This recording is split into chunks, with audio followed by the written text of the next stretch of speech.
potere al popolo. Come state? Come state? Tutto bene?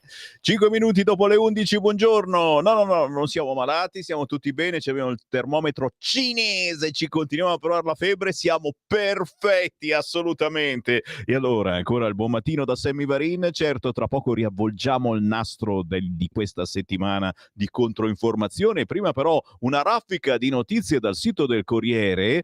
Rubano una scatola di cioccolatini da un'auto. Avevamo fame, ma vanno in carcere. 2 ragazzi di origini tunisine arrestati dalla polizia. Avevamo fame e freddo. La difesa, furto per necessità, sono da liberare. A Milano, via San Bernardino.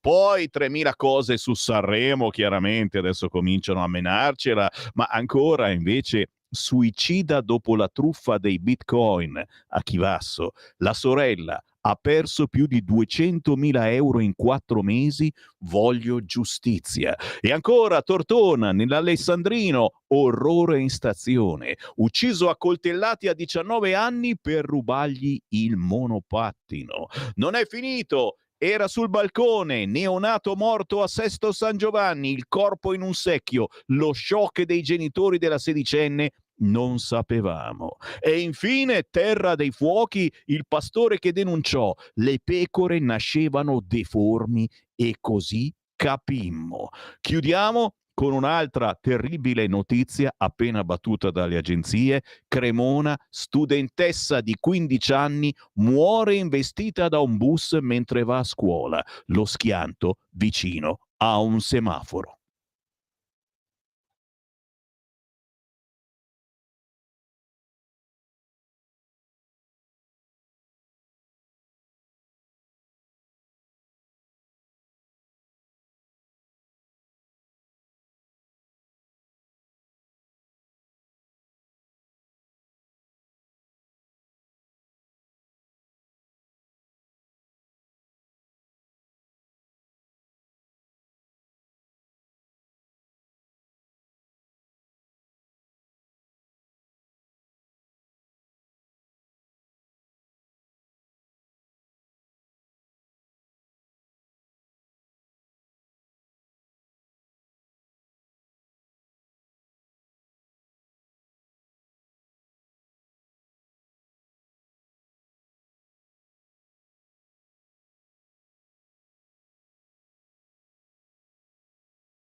Roba buona, ragazzi miei, roba buona. Bud Davis Eyes, beh, se siete grandicelli, ma questa poi è musica sempre verde. Si chiamano Rock 80, da cercare su YouTube, scritto con 2 C, Rock 80, fanno solo cover di rock anni 80. Bravi, bravi, bravi. Con il buongiorno rinnovato, sì, sta per arrivare la Soldani. Prima però, giustamente, un ascoltatore mi ha scritto dicendo: Sammy, non hai parlato di Siri, vero? Sai perché? Perché faccio una rassegna stampa e oggi sui giornali c'è poco o niente di Siri. Ne parla a pagina 11 il Corriere in un trafiletto piccolo, piccolo, piccolo. Siri archiviato e Salvini, giustizia politica, fallisce ancora. È stata archiviata l'inchiesta milanese che vedeva tra gli indagati Armando Siri, ex senatore ed ex sottosegretario della Lega, accusato di finanziamento illecito ai partiti e presentazione di dichiarazione infedele. Si chiude finalmente un lungo calvario giudiziario, politico, mediatico e umano durato 6 anni. È una decisione che restituisce serenità e conferma l'esistenza di magistrati indipendenti e imparziali, ha commentato Siri.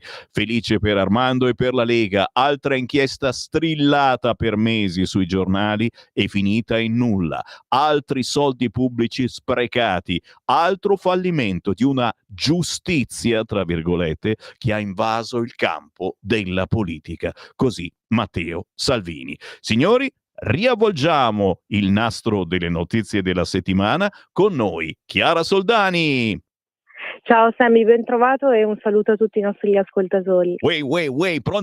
Pronti allora a mutare su tutti i social la voce di Chiara Soldani, ma non perché siamo censurosi, ma perché è lei che si fa censurare da YouTube e da Facebook. Cosa sta per dire Chiara Soldani? Io so che parte sicuramente dal pacchetto regalo che abbiamo preparato contro l'islamizzazione cattiva. Sì, lo ha preparato la Lega questo pacchettino per tutti i Maranza che non rispettano il modo di vivere civile. E poi certamente la proposta di uscire dall'Organizzazione Mondiale della Sanità è una bella notizia esplosiva di questa settimana, ma vediamo dove ci porta Chiara Soldani.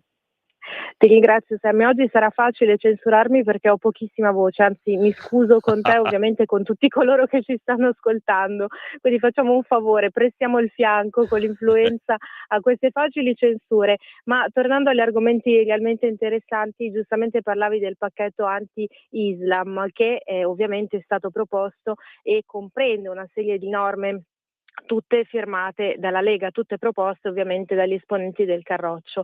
Partiamo subito con una battaglia della quale si parla già da tempo ma che verrà poi formalizzata a strettissimo giro, ovvero il divieto del velo islamico, burqa e niqab anche nelle scuole.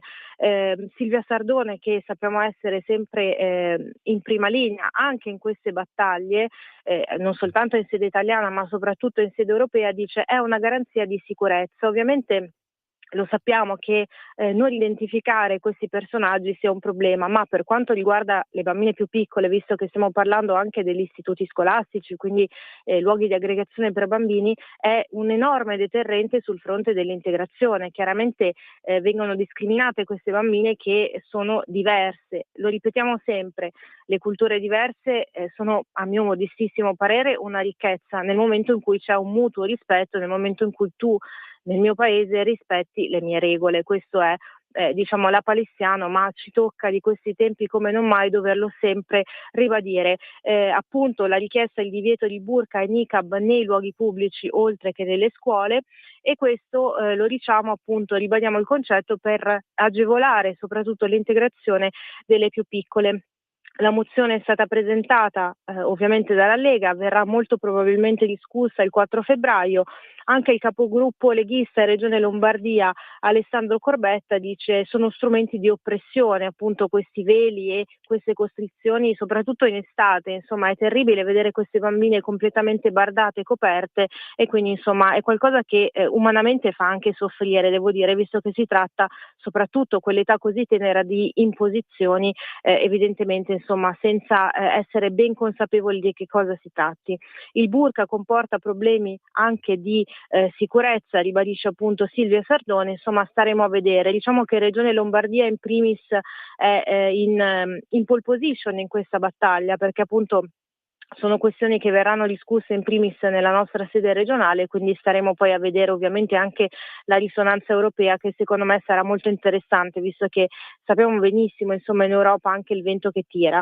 Per quanto riguarda invece sempre il famoso pacchetto di anti-Islam, per così dire, ne ha parlato giorni fa anche Roberto Vannacci, altra proposta molto importante della Lega, quella del reato di molestie islamiche, specie dopo i gravissimi fatti di Milano, lo sappiamo, insomma lo ricordiamo, il Capodanno in Piazza Duomo, con l'ipotesi del Tarush Gamea, la Lega che intercetta sempre l'umore, insomma le reali problematiche e paure dei cittadini, degli italiani, propone l'introduzione di questo reato di violenza sessuale di gruppo durante gli eventi di massa, manifestazioni pubbliche, in luogo pubblico o all'aperto al pubblico. Il primo firmatario è Igor Iezzi, anche lui ovviamente esponente del Carroccio. Esiste una lacuna nel nostro ordinamento giuridico e quindi anche questo è un argomento del quale si discuterà in Regione Lombardia e staremo a vedere, perché insomma sono argomenti e tematiche anche di strettissima attualità, visto appunto i fatti recenti e dato il fatto soprattutto che le nostre periferie stiano diventando ed emulando sempre di più le banlieue francesi, ma anche senza andare troppo lontano, insomma anche i nostri esponenti locali del territorio denunciano per esempio anche i tantissimi episodi fuori da stazione centrale a Milano, le macchine scassinate, insomma diciamo che senza andare troppo lontano è sotto i nostri occhi effettivamente quello che succede nelle nostre città. Vogliamo che la Lombardia sia prima in testa a questa battaglia. A Milano ci sono delle zone in cui vige la legge della Sharia, questo sempre Silvia Sardone. E poi parliamo di altre mosse coraggiose, sempre a firma e a nome Lega, ovviamente con il senatore Claudio Borghi. C'è questa proposta, Italia fuori dall'OMS non punta ad isolarci ma a seguire l'esempio USA. Salvini ovviamente segue queste dichiarazioni, l'OMS vive i finanziamenti delle multinazionali private del farmaco che ovviamente rispondono a certi interessi, lo sappiamo benissimo, diciamo che l'episodio Covid con i vaccini è decisamente emblematico. Si tratta di 100 milioni, quelli che appunto vengono versati all'OMS, che dovrebbero essere invece destinati ai nostri ospedali, al personale sanitario, ai medici, agli infermieri e soprattutto dovrebbero insomma essere convogliati nelle cure dei cittadini italiani. Borghi, la critica all'OMS dovrebbe essere, e si auspica ovviamente, un patrimonio comune della coalizione di destra. È un'istituzione non democratica che vuole comandare a casa nostra. E insomma, Sammy, questo è un super riassunto degli argomenti principali della settimana. Da un lato c'è chi se la canta e se la suona con le solite narrazioni molto fantasiose, dall'altro lato invece ci sono politici che realmente fanno il loro lavoro e che realmente hanno il termometro insomma della situazione, come in questo caso appunto gli esponenti della Lega, del quale abbiamo parlato oggi. E allora, per fortuna che Chiara Soldani c'è, cercate i suoi scritti sul sito leggifuoco.it o richiedete al vostro edicolante il cartaceo di Fuoco. Chiara Soldani, mi raccomando, rimettiti a nuovo, siamo un po' tutti influenzati in questi giorni. Sì. Però, sai, uno fa un lavoro e può dire anche bene, oggi me ne sto silenzioso perché ho l'influenza e non posso parlare alla voce bassa, ma quando siamo chiamati a parlare per forza bisogna farci sentire e vendiamo cara la pelle. Grazie Chiara. Hai ragione Sammy, grazie a te, un abbraccio e un saluto a tutti voi, alla prossima. Potere al popolo, Sammy Varin, sì, dai, che tra poco arrivano i bacchettoni, ce li hai già bacchettoni, state chiamando i bacchettoni, perché li chiamo così? Perché sono quelli di informazionecattolica.it, io li chiamo bonariamente bacchettoni, ma sono un po' discosti dai soliti quotidianoni, Avvenire, altre cose. La raccontano un po' diversa la settimana, tra poco li sentiamo. Intanto qualche WhatsApp arrivato al 340 6709 659. Grazie a tutti coloro che ci stanno scrivendo, siete dei tesori. Giorgio da Mantova, Landini e tutto il PD e compagni dovrebbero chiedere scusa a Salvini per lo averlo offeso. È vero, è vero, è vero. Buongiorno Sammy, se è possibile dire che l'allora premier Renzi, che adesso si agita perché l'indesiderato ha usato l'aereo di Stato, lui si è fatto costruire l'aereo presidenziale che adesso sta ammuffendo in un hangar. Ma davvero, che fine ha fatto? È sempre così con quelli di sinistra. Quelli di sinistra fanno quello che vogliono e tutto va bene, per cui dovremmo farci sentire, farli stare zitti perché non ne possiamo più di questa ingerenza loro e dei giudici. Dico solo forza Meloni e tutto il governo. Non facciamoci intimidire. Per fortuna c'è Giorgio da Mantova che ci dà la forza e allora dai che è arrivato anche lui. Pietro Licciardi, buongiorno. Buongiorno Sammy, un salutone a tutti voi e a tutti gli ascoltatori. Allora, lunedì era la giornata della memoria dedicata al moralistico e sempre più stucchevole ricordo dell'Olocausto. Perché moralistico e stucchevole? Perché sono 80 anni che si ricorda in tutte le salse la strage degli ebrei e sono 80 anni che le stragi continuano, come continua l'antisemitismo.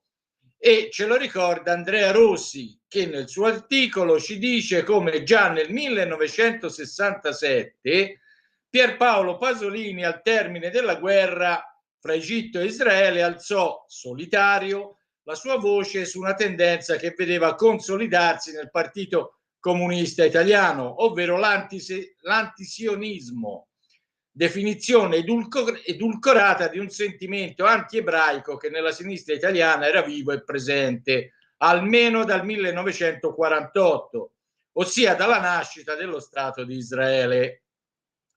Oggi le manifestazioni anche violente della sinistra pro-Palestina ci ricordano che mentre la propaganda del PD e succedanei accusa la destra del clima di razzismo e intolleranza, loro non perdono occasione per dimostrare il loro odio per Israele, per non parlare dell'ipocrita alleanza dei sinistri col mondo islamico, molti esponenti dei quali militano e sono eletti nelle file del PD, creando volentieri non poco imbarazzo con certe esternazioni forcaiole nei confronti degli ebrei. E sull'antisemitismo della sinistra scrive pure Angelica La Rosa, che spiega come la matrice ideologica sia il marxismo, il quale, sebbene si presenti come una teoria di emancipazione che rifiuta ogni forma di oppressione, la sua storia e il pensiero dei suoi fondatori presentano non poche ambiguità, a cominciare da Karl Marx, il quale era un feroce critico dell'ebraismo. Sulla giornata della memoria ricordo anche gli articoli di Sergio Caldarella, la gramigna dell'antisemitismo, e di David Romano, il quale chiede se abbiamo imparato la lezione, e anche di Francesco Bellanti. Matteo Orlando scrive un interessante articolo sui disastri di Antonio Gramsci e i danni ideologici del gramscismo nella politica moderna. Se da un lato le sue teorie hanno fornito strumenti sofisticati per analizzare la società, dall'altro hanno gettato le basi per una rivoluzione ideologica che ha portato alla destabilizzazione dei valori tradizionali, all'indebolimento delle istituzioni fondamentali e alla polarizzazione permanente del dibattito politico.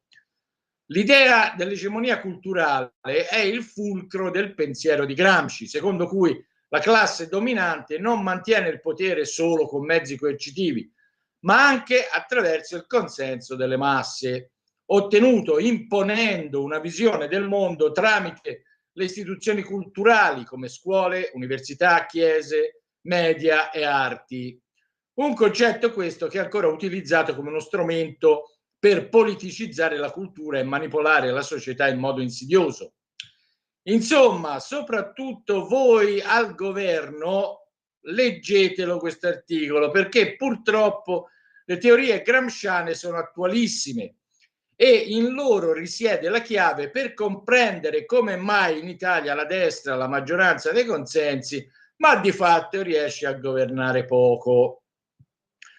E adesso il simpatico articolo di Davide Romano sul dolce far niente, che non è pigrizia, ma piuttosto un invito a rallentare, a lasciare che la vita scorra senza affanni, senza la fretta di dover sempre dimostrare qualcosa. È un'arte che si impara poco a poco e che richiede una buona dose di coraggio. Il coraggio di sfuggire alle trappole del dover fare ed essere per forza. Un rifiuto silenzioso e dolce delle nevrosi contemporanee è un ritorno a quel tempo che non è mai perduto, ma soltanto ritrovato. Passo da Matteo Castagna, che fa notare che agli occhi di certuni per governare siano indispensabili il passaporto arcobaleno, il passaporto pro eutanasia, quello ecologista e quello acattolico. Insomma, vanno bene tutti i passaporti tranne quello italiano, perché la certificazione della propria sovranità nazionale potrebbe apparire un'istigazione di stampo razzista. Forse è il caso, conclude Castagna, di mettere in pratica un po' di intelligenza naturale dell'uomo, come sta facendo Trump negli Stati Uniti. Prendo spunto da una notizia di agenzia per citare un mio articolo sulla Russia di Putin, che vuole denazificare l'Ucraina, ma che si trova alle prese col proliferare di bande neonaziste in casa propria, sempre più coinvolte in scontri con altre bande neocomuniste, ma anche nazionaliste, in una spirale di violenza che sembra senza controllo, anche perché il fenomeno, sull'onda della propaganda per la guerra in corso, non è stato affrontato. Ancora Angelica La Rosa sulla morte violenta in Svezia di Salwan Momika, l'iracheno accusato di aver bruciato il Corano, ucciso a colpi di arma da fuoco da un comando armato durante una live streaming in diretta su TikTok. Pur essendo un personaggio controverso che ha suscitato accese discussioni a livello globale per le sue azioni provocatorie, la morte di Momika riflette le profonde fratture tra libertà di espressione, la religione e l'integrazione, o se preferite l'esatto contrario, il politically correct, il censorio, il fanatismo religioso e la mancata integrazione. Il suo percorso dalla militanza in Iraq alla morte violenta in Svezia evidentemente evidenzia le tensioni che possono scaturire dall'incontro di valori diversi e non conciliabili in un mondo sempre più globalizzato. E a proposito di valori non conciliabili, due paroline sugli stupri e sulle molestie sessuali ai danni di donne italiane e europee da parte di immigrati islamici, come quelle avvenute a Capodanno a Milano. Ebbene, il Corano, che per la maggioranza dei musulmani non è un'opera letteraria da interpretare, ma parola di Dio da applicare alla virgola. Il Corano, dicevo, comanda che le donne velate non si devono toccare, ma quelle che non sono velate, ovvero le europee nel nostro caso, sono tutte kafir, infedeli e dunque preda di guerra da possedere anche con la violenza. Leggetevi la Sura 33, versetto 59 e la Sura 4, versetto 24, in cui le donne che il musulmano tiene con la mano destra sono bottino di guerra.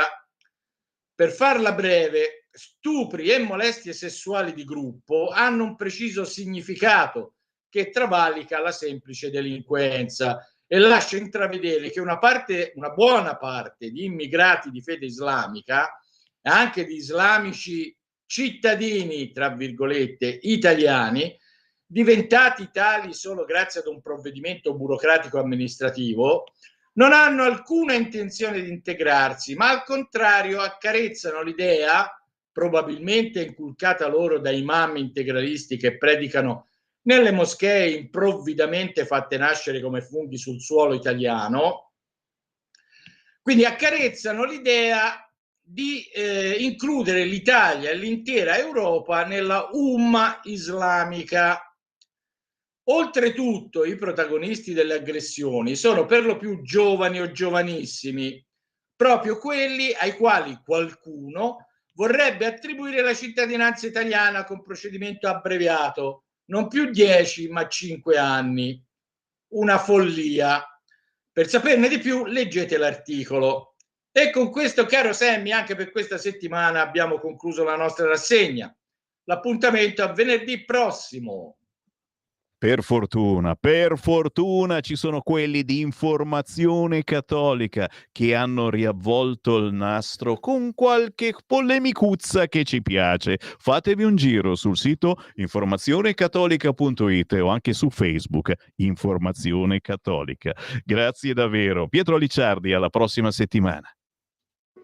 Da oggi la tua radio è ascoltabile anche con la televisione in digitale. Sul telecomando della televisione digitale o del tuo ricevitore digitale puoi scegliere se vedere la TV o ascoltare la radio. Risintonizza i canali radio e troverai anche Radio Libertà, canale 252. la tua radio.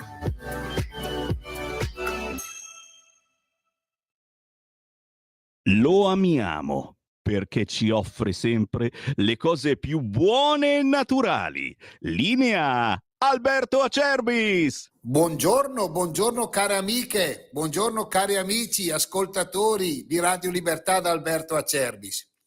Questa mattina voglio parlarvi di una cosa straordinaria, di un momento particolare, di un momento importante per la nostra Italia. Se amiamo l'Italia, dobbiamo amare anche i suoi prodotti, i suoi figli, che alla fine sono i suoi frutti. Siamo in piena raccolta delle olive, stiamo producendo l'olio nuovo, qualcosa di straordinario. La produzione quest'anno è un po' migliore dell'anno scorso, anche il frutto si presenta bene.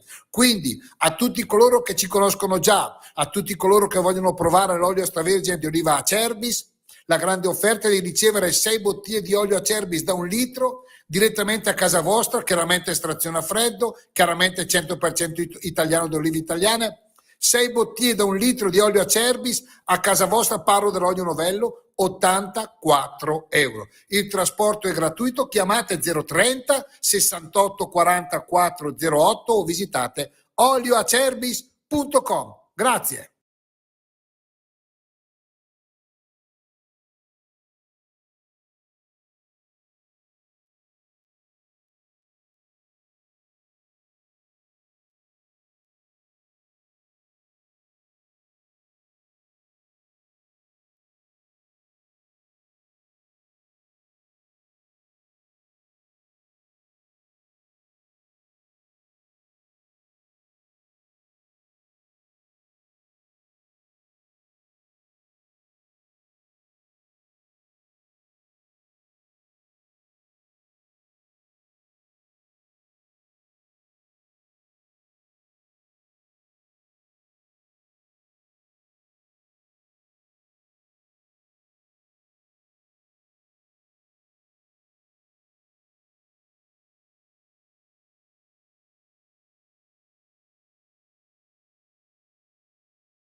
Una canzone molto intima, Pia Tuccitto, una rocker, questa ha fatto la spalla a Vasco Rossi per tanti anni sui palchi italiani e del mondo. Pia Tuccitto, uscita proprio oggi, la nuova canzone Ora puoi volare. È stata presentata ieri al Bravo Caffè di Bologna, esce ufficialmente oggi il giorno del suo compleanno. Auguri Pia, prendiamo in mano la chiave del perdono, facciamo volare la nostra anima. Davvero profondo questo pezzo. Il video girato sugli scogli tra Avola e Siracusa, lungo la costa orientale della Sicilia, tutto da cercare su YouTube semplicemente digitando Pia Tuccitto. 11:36 signori, è arrivato il momento di collegarci con Regione Piemonte.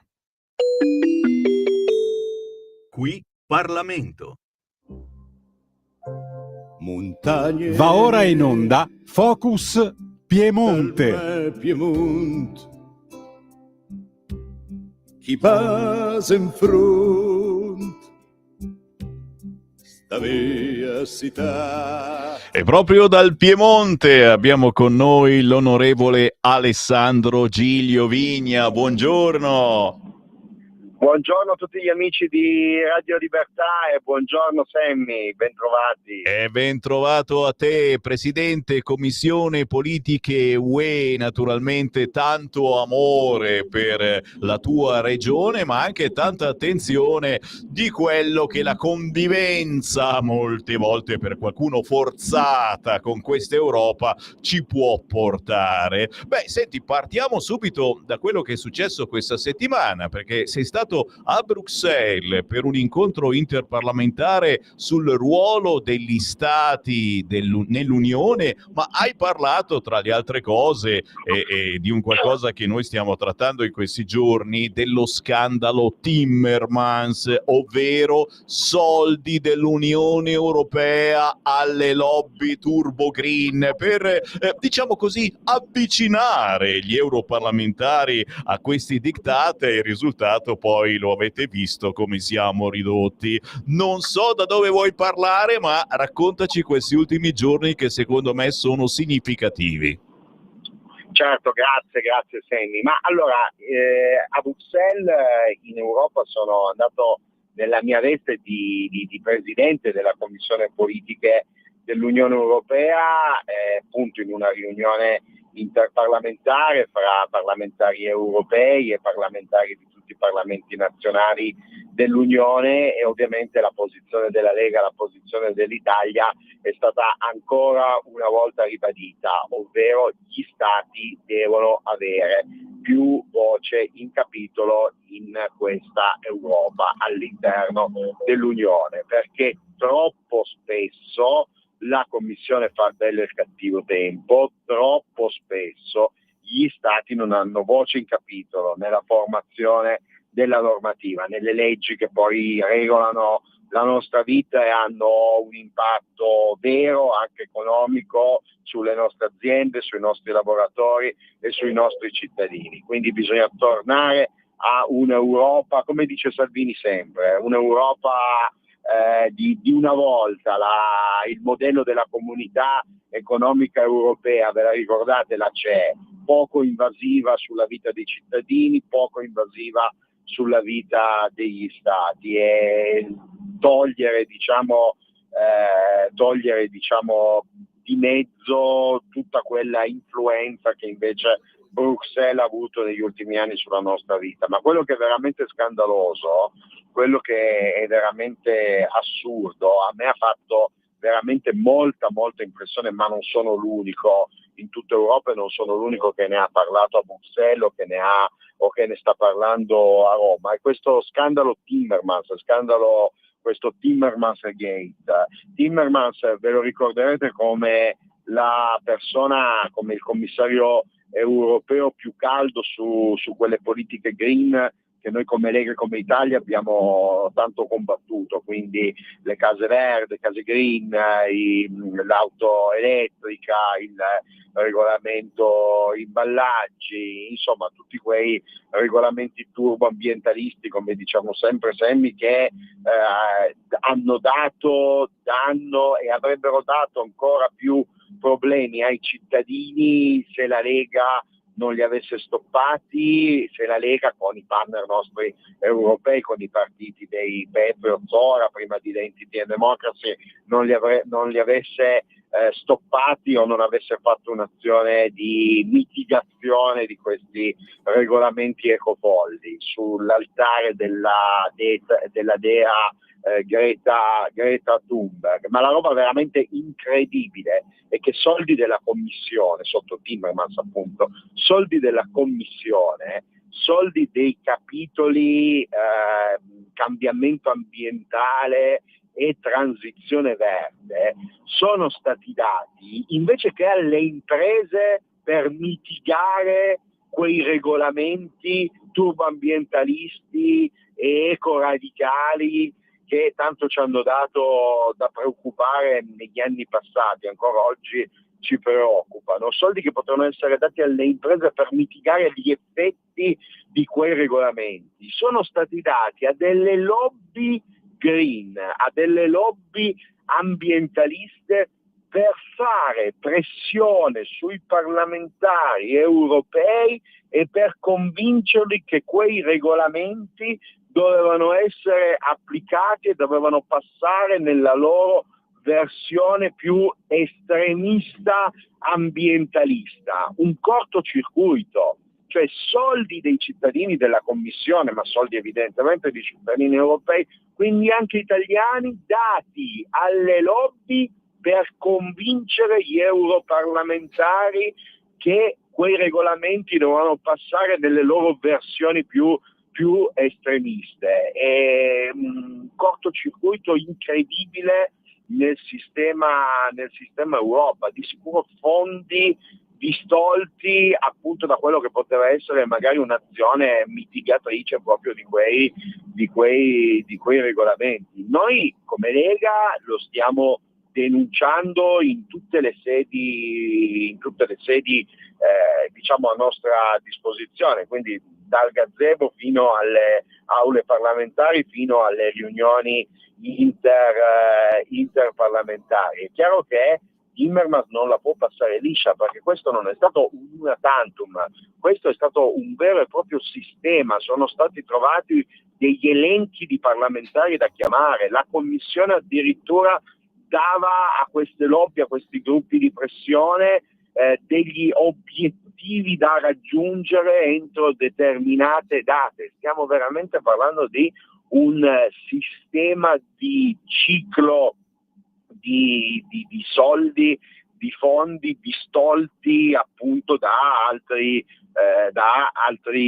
capitoli che potevano essere usati a favore di imprese e di cittadini. Io penso che Timmermans non può e non deve passarla liscia. Adesso ovviamente le autorità stanno indagando, la stessa Commissione europea attraverso attuali commissari si è dichiarata insomma, hanno dichiarato una certa inquietudine, un certo imbarazzo per quello che è successo. È ancora troppo poco, bisogna andare a fondo. Noi chiederemo ovviamente che il nostro governo prenda posizione, ma tutti i governi d'Europa devono prendere posizione, perché bisogna andare a fondo su questo sistema, altro che Qatargate, bisogna scavare e mettere i responsabili e chi è stato connivente davanti alle proprie responsabilità e di sicuro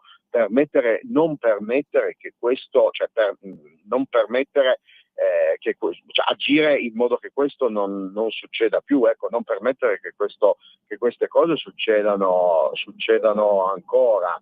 cortocircuito europeo. È vero. Caro Senni. È vero, e noi facciamo d'altoparlante, teniamo ben d'occhio le argomentazioni su questo fronte, anche perché siamo tra i pochissimi che hanno parlato di questo lavaggio del cervello che viene fatto a suon di soldoni. Un altro argomento di cui i nostri ascoltatori ti chiedono conto, una battuta su quello che stiamo portando avanti anche in questo caso. Guarda un po', solo noi, la proposta di uscire dall'Organizzazione Mondiale della Sanità, e parallelamente anche qui c'è molto entusiasmo perché sono argomenti Lega da sempre. Il pacchetto che la Lega ha presentato, ha preparato sia a livello locale che a livello nazionale contro l'islamizzazione, contro una certa islamizzazione sbagliata, che significa rispettiamo la Sharia ma non la vostra Costituzione. Qual è la fotografia che scatti in questi primi giorni e che sono state divulgate queste proposte, ma poi chiaramente verranno perfezionate e ulteriormente portate avanti anche, speriamo, all'interno del centrodestra, all'interno del nostro governo. Alessandro Gigliovigna. Allora, guarda, Sammy, io sono contentissimo che due colleghi, nonché anche professori universitari come il professor Borghi e il professor Bagnai abbiano portato avanti questa iniziativa contro l'Organizzazione Mondiale della Sanità e per l'uscita dell'Italia dall'Organizzazione Mondiale della Sanità. Io penso, lo dicevo sempre per riprendere i miei interventi del 2020, del 2021, io penso sinceramente che l'OMS vada smantellato, ma vi spiego anche il perché, cioè vi spiego la ragione tecnica, non politica, tecnica del perché l'OMS deve essere smantellato. Guardate, quando nel corso della storia umana le organizzazioni che gli esseri umani e gli stati si danno per gestire quelle che sono le questioni di carattere internazionale, quelle che sono le questioni di carattere globale, quando c'è la controprova che queste organizzazioni falliscono, ovvero non hanno esaudito quella che è la loro missione, ma hanno avuto dei problemi talmente enormi, no? Hanno fallito in modo talmente macroscopico, globale, quella che è la loro missione. Io penso che debbano essere smantellate e bisogna passare ad altro. L'esempio è la Società delle Nazioni Unite dopo la prima guerra mondiale, cioè quello che una volta era l'ONU prima della prima guerra mondiale. Dopo la prima guerra mondiale la Società delle Nazioni venne smantellata. Perché? Perché c'era stata una guerra mondiale e la Società delle Nazioni doveva prevenire delle guerre a livello mondiale. Ora, l'OMS, cosa deve fare l'Organizzazione Mondiale della Sanità se non prevenire una pandemia? C'è stata una pandemia, la pandemia non è stata prevista, abbiamo dovuto vivere tutto quello che abbiamo vissuto. Perché? Perché l'Organizzazione Mondiale della Sanità non è stata in grado evidentemente di dircelo prima. Se poi noi andiamo a vedere che all'epoca l'Organizzazione Mondiale della Sanità era guidata, il suo presidente, il suo segretario generale era un etiope, paese oggi di fatto in mano alla Repubblica Popolare Cinese, e torniamo di nuovo alla Repubblica Popolare Cinese, e quindi paese che si regge grazie a il fatto praticamente comprato dalla Cina, capiamo che evidentemente stava cercando di nascondere qualcosa, magari proprio a favore della Repubblica Popolare Cinese, perché ricordiamoci che il Covid è nato per un errore appunto a Pechino, a Wuhan, comunque politicamente parlando, diciamo a Pechino. E quindi, come è stato fatto dopo la prima guerra mondiale, quando gli stati si sono detti questa organizzazione non ha funzionato perché c'è stata una guerra, l'OMS non ha funzionato, c'è stata una pandemia, la pandemia è finita, si può pensare a smantellarla ed evidentemente a trovare altri sistemi. Chiaro. E questo è il fatto, signori. Ultimi 2 minuti, certamente sul fronte sicurezza il teorema coincide poi, perché tu dici questo governo, questo centrodestra vuole portare avanti determinate situazioni sul fronte sicurezza. C'è qualcuno che ci sta facendo capire che è meglio non agire molto anche su questo fronte.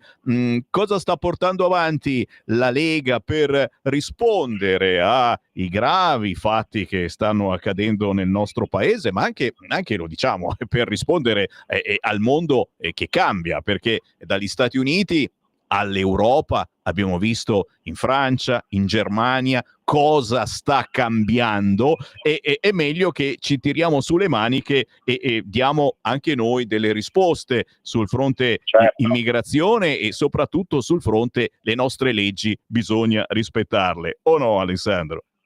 No, assolutamente, Sammy. Guarda, per tornare all'argomento di prima sull'islamizzazione, basta andare oltre Alpe e basta andare, per dire, nella stessa Bruxelles e vedere che ci sono alcuni quartieri come Molenbeek in cui regna la Sharia di fatto, cioè regna di fatto la legge islamica, quindi, o anche alcune banlieue parigine. Siamo fuori dall'Unione Europea, possiamo parlare di alcuni quartieri di Londra. Londra viene chiamata gergalmente Londonistan per ricordare, no, il suffisso che si dà alle città dei paesi islamici. Quindi bisogna assolutamente evitare la deriva verso l'Islam estremo e vengano delle leggi che contengano queste situazioni. Io su questo vorrei vedere le femministe in prima linea, vorrei vedere le femministe che sono tanto attive a parlare di patriarcato su molte situazioni, ma poi su queste cose qua sono assolutamente forse un po' troppo tenere. Di DL sicurezza abbiamo anche raccolto le firme, stiamo raccogliendo ancora le firme con molti gazebo anche questa settimana. Di DL sicurezza è da approvare immediatamente. Allora, questo è uno dei governi più solidi d'Europa, anzi forse il governo più solido d'Europa. Noi assolutamente siamo una coalizione ben integrata dal punto di vista dei valori. Il centrodestra italiano nel suo insieme, i 3 partiti principali, gli altri partiti più piccoli sono un qualche cosa di forte, un qualche cosa di granitico. Poi è anche vero che i partiti all'interno del centrodestra hanno e possono avere delle posizioni, delle sfumature di posizioni, diciamo, diverse. E noi dobbiamo oggi però dire che la Lega approverebbe il DDL sicurezza subito, l'avrebbe approvato già l'altro ieri, mesi fa.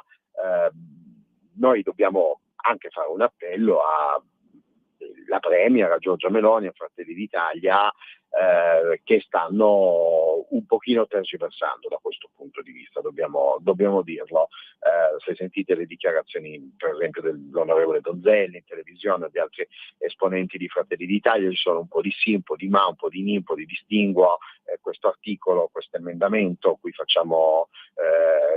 questo lo moderiamo un po', questo lo smorziamo. No, il DDL sicurezza è stato scritto dal dal nostro ministro Piantedosi, sotto la guida di Matteo Salvini, con i capigruppo di Camera e Senato, per la Camera il mio segretario regionale Riccardo Molinari, molti parlamentari della prima commissione di Camera e Senato, come Igor Iezzi, ci sono stati dietro, di sicuro Nicola Molteni, insomma le persone che hanno scritto il DDL sicurezza sono persone che ne sanno di sicurezza, che ne sanno di quegli argomenti, e quindi noi vorremmo che Giorgia Meloni e Fratelli d'Italia togliessero quei ni, quei ma, quei forse, qui emendiamo, qui smorziamo, qui annacquiamo. No, l'idea di sicurezza va approvato così com'è, perché la sicurezza è importante ed è stato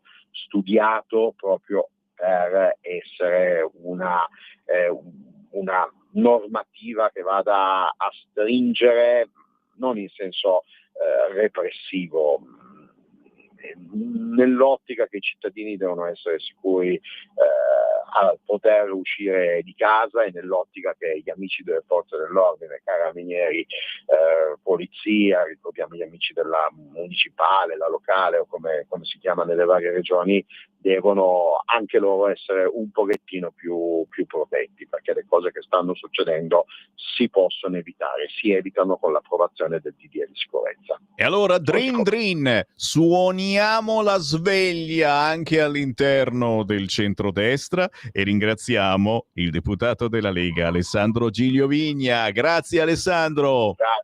Grazie Sammy, grazie. Un abbraccio a tutti. Qui Parlamento. Segui la Lega è una trasmissione realizzata in convenzione con La Lega per Salvini Premier. Solo per ricordarvi l'appuntamento di domani, sabato 1 febbraio alle 9:30 al CAM Falcone Borsellino di Corso Garibaldi 27 a Milano. Discutiamo insieme del futuro della mobilità milanese. Vi aspettiamo al convegno Mobilità e Area C, le prospettive per la città. Domani sabato 1 febbraio ore 9:30 al CAM Falcone Borsellino di Corso Garibaldi 27 a Milano. Durante il convegno interverrà in videocollegamento Matteo Salvini, vicepresidente del Consiglio dei Ministri, ministro delle Infrastrutture e dei Trasporti, segretario federale della Lega, ma al convegno sarà presente Alessandro Morelli, sottosegretario di Stato alla Presidenza del Consiglio dei Ministri, insieme a numerosi esponenti di associazioni di categoria e esperti del settore. Signori, se siete in zona, a moderare c'è Pietro Senaldi, direttore responsabile di Libero, ma poi tanti addetti ai lavori. Che cosa ci aspetta noi che viviamo o semplicemente veniamo tutti i giorni a lavorare a Milano? Sabato, domani, 1 febbraio, ore 9:30, CAM Falcone Borsellino, Corso Garibaldi 27, Milano. Mobilità e Area C, le prospettive per la città. E da Sammy Varin per il momento è tutto, grazie a Sveva e a Simone. Io torno lunedì alle 7:30.